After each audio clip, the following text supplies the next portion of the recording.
1 through 8. So if you notice the painting, the image of the painting there by Marc Chagall, Jacob Wrestles is the name of this. And this is his depiction of Jacob wrestling with something, with an angel, with God. Hear these words, and notice, just in case you're thinking, well, this doesn't apply to me because I could never attain such greatness. All right. Just notice what happens in this story as Jacob, whose name means grabber, and who has deceived his brother Esau out of the birthright. Jacob was born second, so therefore he didn't deserve the first portion. But he's grabbing onto his brother's heel as he comes out of the womb, and that becomes his name. Jacob is grabber. And so now he's been separated from Esau, and he's about to be rejoined with Esau, and he isn't quite sure how things are going to go. And so, like a really good deceptionist that he is, hear these words. That same night he got up and took his 2 wives, his 2 maids, and his 11 children, and crossed the ford of the Jabbok. And he took them and sent them across the stream. You might notice out front. And likewise everything that he had, everything else. So Jacob was left alone. And a man wrestled with him until daybreak. And when the man saw that he did not prevail against Jacob, he struck him on the hip socket, and Jacob's hip was put out of joint as he wrestled with the man. And then he said, "Let me go, for the day is breaking," the man said. But Jacob said, "I will not let you go until you bless me." And so he said to him, "What is your name?" And he said, "Jacob," or Jacob. And so he said to him, and the man said, "You shall no longer be called Jacob, but Israel. For you have striven with God and with humans and have prevailed." And then Jacob asked him, "Please tell me your name." You see, because Jacob knew if he could know the name, he could have power over the name. And the man said, "Why is it that you ask my name?"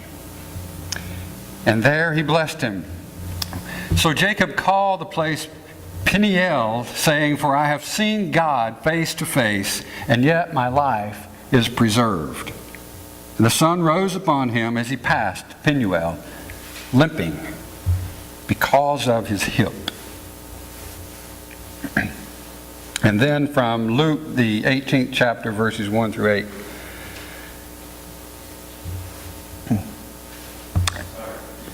That's okay. Then Jesus told them a parable. Well, first of all, I need to give you an indication of what's going on here. So I want you to pay attention to a couple of things. As the passage reminded us, the previous passage, Jacob wrestles with God or struggles with God. There's a struggle going on within this text. And these short 8 verses, this is a really good example of why we ought to study the Bible and not just read the Bible.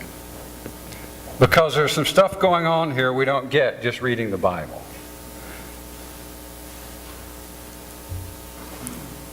And I'll come back to that in a second, but I want to point out that there are 2 things happening here. One is that there's verses 2 through 5, which is the parable proper, and then there's the frame for the parable that Luke gives it.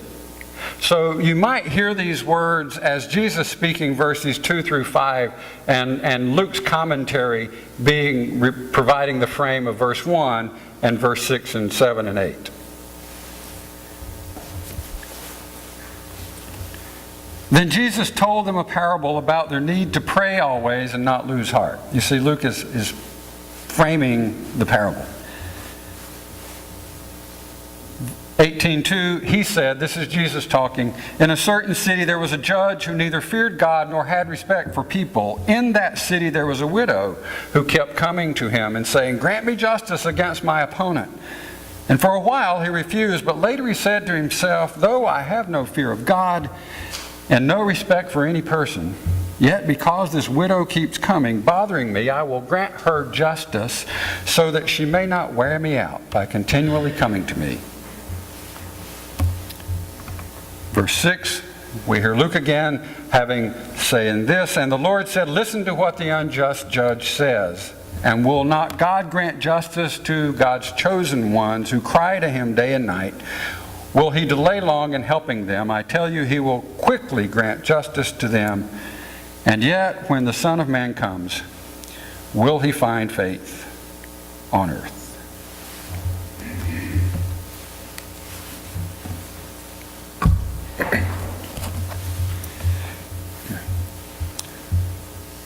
So with that, I simply begin with, what kind of toothbrush do you use? Does anybody here know what kind of toothbrush? All right, there's an electricer. A manual. Bobby uses a manual. The one the dentist gave me. Soft bristles, medium bristles, medium, soft. See, there's differences of opinion on what works best for that. I remember going to the dentist for the first time, and I was terrified. Talk about struggling. Things inside of me were struggling to make sense of how this was going to be a good thing. Somebody was going to put all kinds of instruments in my, 8-year-old mouth, and I was supposed to be somehow grateful about it. I was terrified, and things haven't changed too much for me in that regard. Last time I went to the dentist, though, and I have a regular dentist who I've seen now for 13 years, since I've been here, same dentist. And last time I went, though, I got a different hygienist. You know, the one who does all the cleaning and stuff for the real dentist to come in and say it's okay, or you're okay. Well, and boy, was this hygienist thorough. She had my mouth looking like a football team from Alabama. Crimson Tide, for those of you who don't keep up with college football. I was bleeding in places I didn't know I had blood. I was told, this is a story I got, I was told that she helps out when needed. For example, when someone had to reschedule, okay? Which I'd had to do because I'd had to cancel an appointment the day before. And to my surprise, they were able to work me in the very next day, rather than having to wait 2 months. So apparently the way they do this is, rather than having you wait for 2 months when you're a regular person there, then they bring somebody else in, sort of, I guess, a subcontractor or something, and she works to sort of fill up those and reschedule. She does reschedules, apparently. It was really great that they were able to work me in the next day. And I think, though, actually what she is a hatchet hygienist for hire that they bring in to discourage cancellations.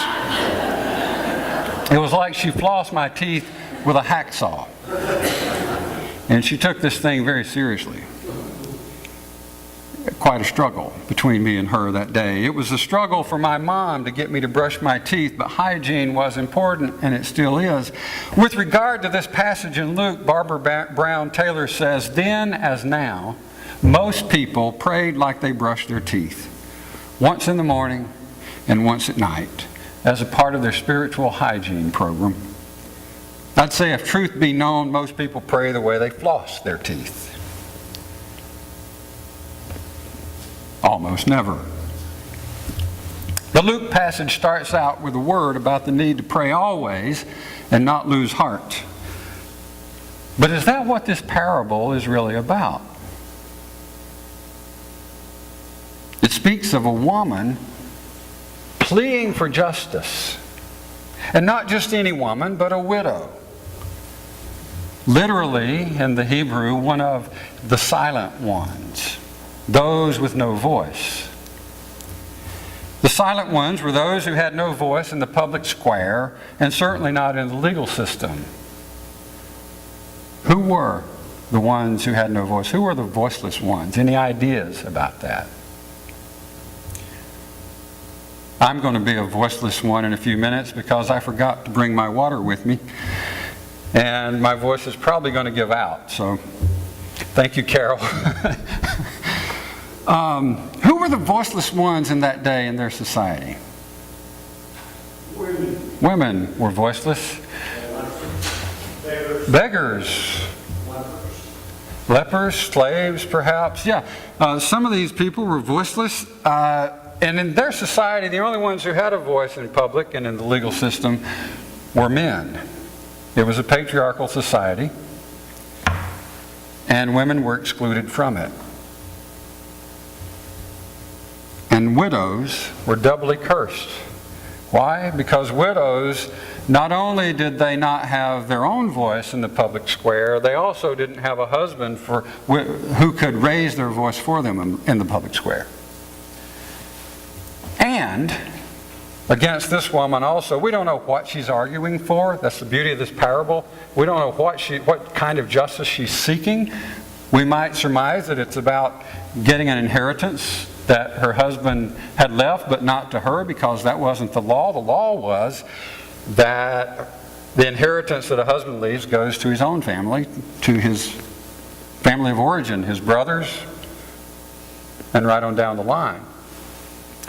We might imagine that's what she's asking for justice about, but that wouldn't be justice according to the law, because the law stated this was okay. She wasn't supposed to get anything. She was a widow.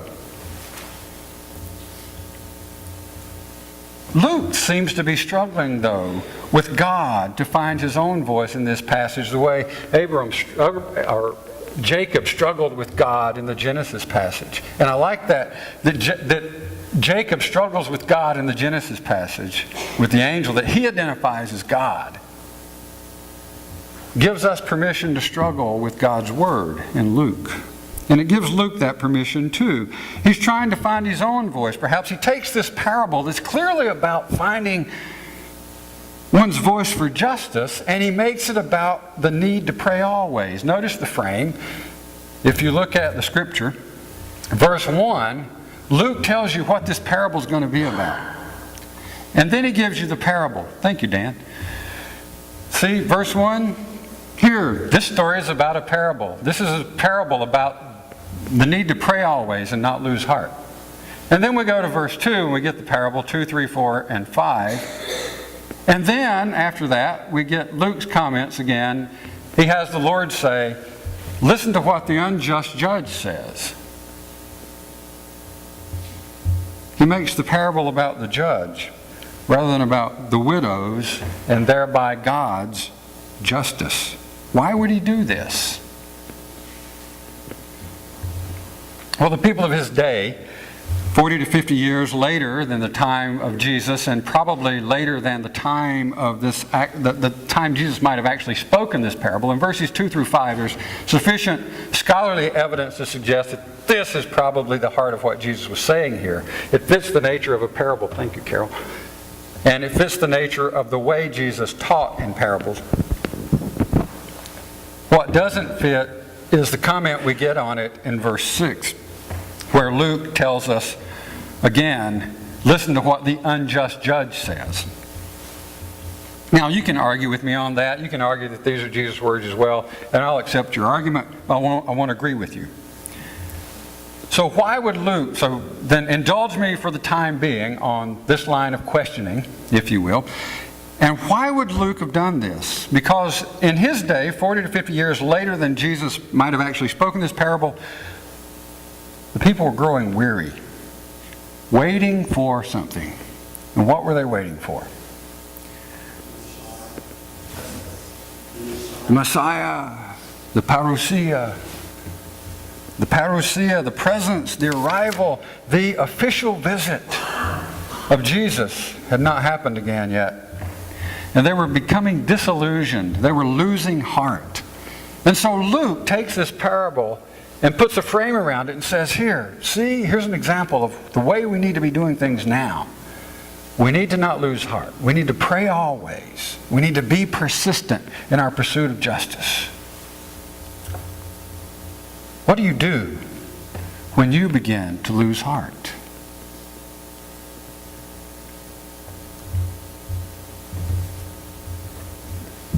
We often tend to quit praying. Our modus operandi is to, in our culture, seems to be to go somewhere else. If it's not working out here, there's another place, right? Let's just go somewhere else, and maybe we'll find heart. We'll find courage, since the word for heart, cardia, is related to the word for courage, which means large heart, strong heart. Several years ago, deep within the news coverage of the terrible events in Myanmar,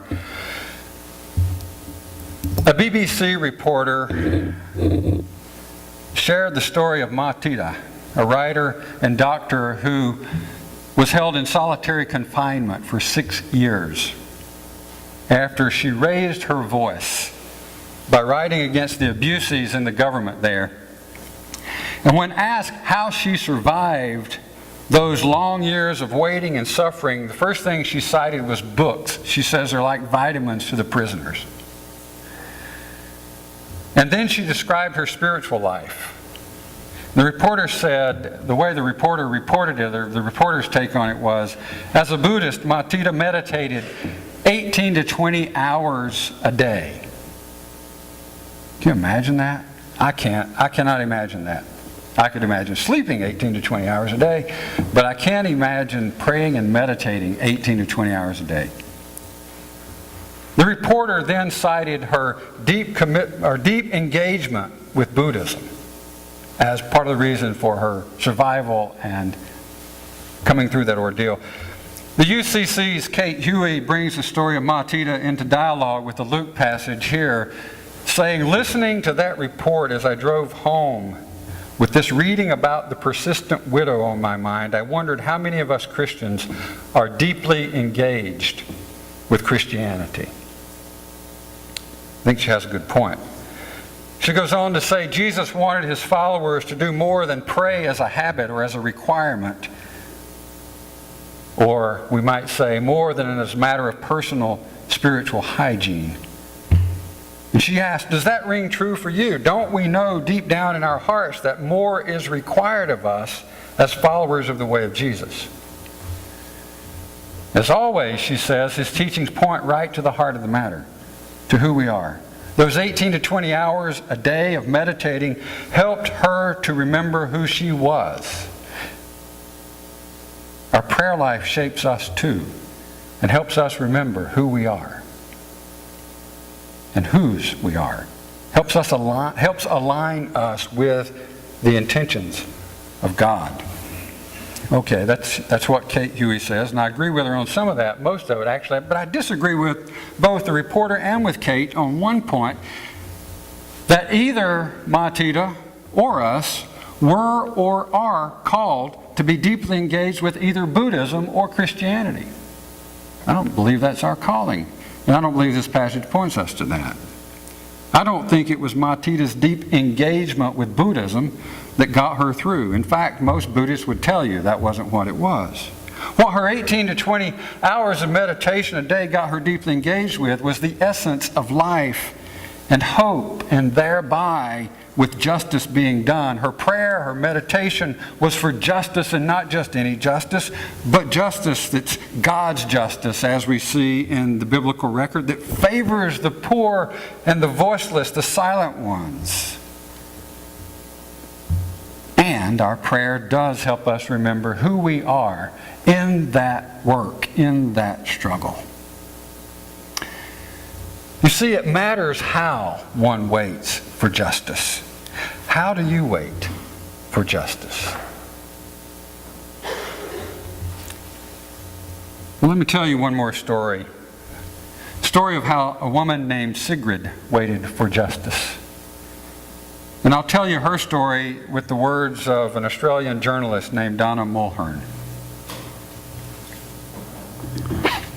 She says, in her tweed skirt and sensible shoes, 60-something church elder Sigrid, doesn't look like a revolutionary. She carries neither iPhone nor gun, but revolutionary she is. This soft-spoken woman was part of changing Germany and world history. Sigrid was there when it all began, Leipzig's Nikolaikirche, or St. Nicholas Church, deep in East Germany, every Monday night for peace prayers, discussions, and peaceful demonstrations in the 1980s. She said it started with about 15 people. She said, we used to go once a year for a peace retreat, but then we decided to do it every week. And then more and more people came, not just Christians. Anyone was welcome. And they came to discuss the situation, to air their grievances, to discuss disarmament, environmental issues, human rights, and freedoms. By the end, she says, there were thousands. We couldn't fit in the church, so we poured out into the square, and people came from all over East Germany. Inevitably, the movement attracted the ire of East Germany's brutal security forces, which surrounded the church with roadblocks and security checks. There were arrests and temporary detentions every week, as well as threats, brute force, and bashings. The highways leading into Leipzig on a Monday were closed to keep people out from joining the protests. Yet the peace prayers, meetings, and demonstrations continued, growing larger and larger with the church slogan, Nikolaikirche, open to all, becoming a daily reality under the watch of the prophetic. The reporter says, when I asked Sigrid what access the movement had to training or resources to maintain nonviolent commitment and discipline, she smiles and shakes her head from side to side and says, quote, we had none, just the teaching from the gospel. We just followed it. She explains the simple yet profound strategy that proved the decisive factor. She said, we held a candle in one hand, and with the other we held the hand of someone next to us. This way none of us could throw rocks. That's how we kept the peace. It left East Germany's hardline riot police baffled. At one point, Sigrid, a board member of her church at the time, was called to the mayor's office and urged to stop the weekly meetings. She told the mayor they would continue. Another time, the Stasi, East Germany's notorious security agency, sent 1,000 agents to one of the gatherings. 1,000 agents. This was big stuff. They sat through the prayers and reflection, listened to the radical message of the gospel, and it's claimed many were profoundly affected as they heard the Sermon on the Mount being read and discussed for the first time. And then on October 9th, 1989, more than 2,000 people leaving the church were welcomed by an estimated 70,000 waiting outside with candles in their hands, chanting, "We are the people." It was at this point, Sigrid explains, a miracle of peace and nonviolence occurred. Troops and the police were drawn in, became engaged in conversations, and then withdrew. Nobody triumphed over the other. Nobody lost face. The next week, 120,000 people showed up. The following week, the number more than doubled to 320,000. This consistent, peaceful, respectful, nonviolent pressure led the fall of the Berlin Wall on November 9th, and the East German ideological dictatorship collapsed. Now, lest you forget and got lost in the story, 6 people began a peace retreat and started meeting once a week together to pray for peace and justice. We planned everything, we were prepared for everything, but not for candles and prayers, said Horst Schneiderman, or Schneiderman, a former East German Central Committee member, years later reflecting on the event. They weren't prepared for candles and prayer. Sigrid has been at the heart of a movement that helped topple an oppressive regime, thawed the Cold War, and brought down the Berlin Wall, opening East Germany to unification and democracy. The Monday night prayers for peace continue still in Nikolaikirche. Leipzig's down and outs come for coffee and a chat. It's still a church open to all. Programs for the unemployed and immigrants are staffed by volunteers such as Sigrid, who follow a simple teaching. A teaching that, when practiced by people together, is known to lead to revolution. The gospel of Christ. Sigrid found her voice. A patient, persistent, peaceful, prayerful voice for justice. And in this story, as in Luke's mind, it all comes together. Justice and persistent, peaceful prayer. Patient yet impatient. I want to invite you to find your voice for justice this morning.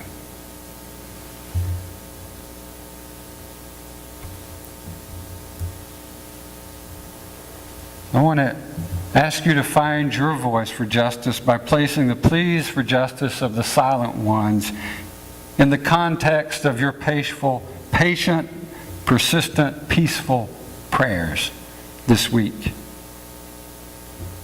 Those prayers and justice begin with giving voice in prayer. So I want to do something else today as we wrap up this sermon. I want to give you a chance to use your voice now, in this place, as a voice of justice. So, I'm going to invite you. Wow, that's not going to happen. Or is it? So I want to put a mic here. I'm going to give you the opportunity just to come up, so that we aren't just talking about doing something, but we are doing something. And I want to invite you to come up and let us hear the different voices of justice among us. You'll have to get close to it. So I want to invite you. This is as close as I get to altar calls, people. Okay? This is as close as I get. This is your opportunity to come up and let us hear the word justice from your lips. Just that. One word. Justice. Who's first?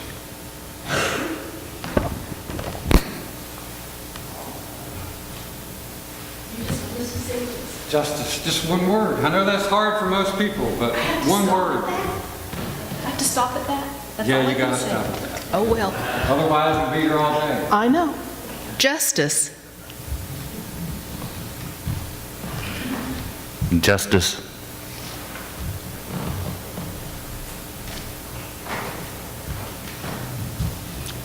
Justice. Justice. Justice. Justice. Justice. I'm a visitor committed to justice.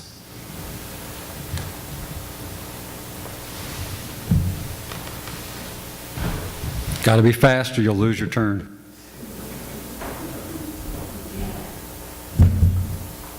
I'm going to go one more step with that.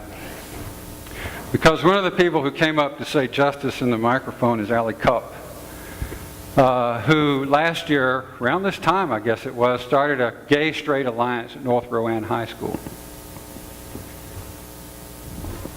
Yay. That's good. Thank you. Thank you for taking up for LGBT people in Rowan County, students at North Rowan High School. It was quite successful. Many people's life depended on it, literally. Many people told her that if this hadn't happened, I probably wouldn't be here right now. Now, this past week, she got communication from the school superintendent or your advisor for the group that the new school superintendent has decided that this is against policy. That's not exactly. I'll share it. Thank you, Carol. Yeah, so somehow, when she started the GSA in 2000,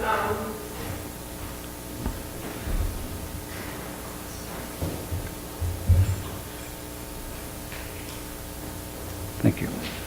I'm one of her advisors, so it's easy for me to share it. In 2006, the Salisbury Rowan Board of school board banned GSAs in Salisbury Rowan schools, saying they were sex clubs. They're not, and it's actually against the law for a school board to ban GSAs. We've been waiting for someone brave enough to come up to start one. Allie started one at North Rowan, and a young girl at East Rowan started a GSA last year as well. So we've been waiting for 2 kids or a couple of kids brave enough to do it. They have backing from their parents, which is great, but the GSAs are still banned.